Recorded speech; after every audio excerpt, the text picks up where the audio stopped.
As you can see, it's really looking good.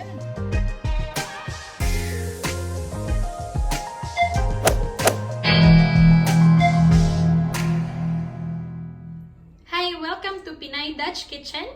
This is a very short video. This is just to show you how to marinate the pork bellies in a Filipino way. We will need pork bellies or whatever part you're gonna be using, ground pepper, banana ketchup or sauce. We always use this in the Philippines to marinate our meat. And of course, the Silver Swan soy sauce. You can use any kind of soy sauce, but this is the popular brand that we use a lot in the Philippines. Garlic cloves and lemon. So now I'm gonna mix everything together. I'm gonna put my garlic first.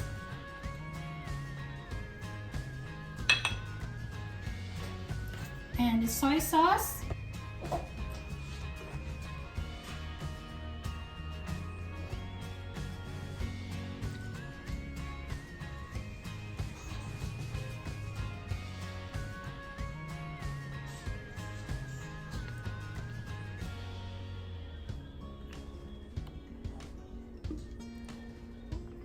For the banana sauce, I'm not gonna measure it now since I can kind of see.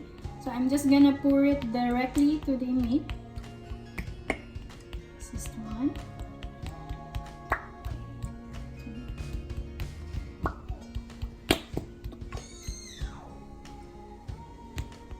So like that much.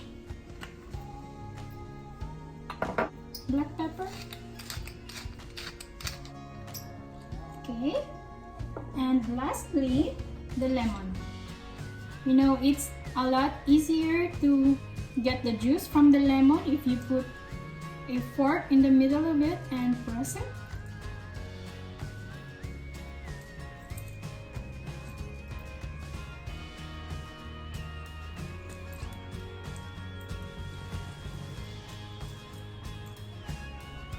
So now I'm just gonna mix them all together using my hand. That's the best way.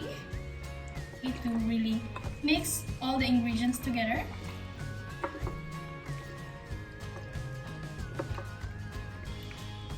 As you can see, it's really looking good.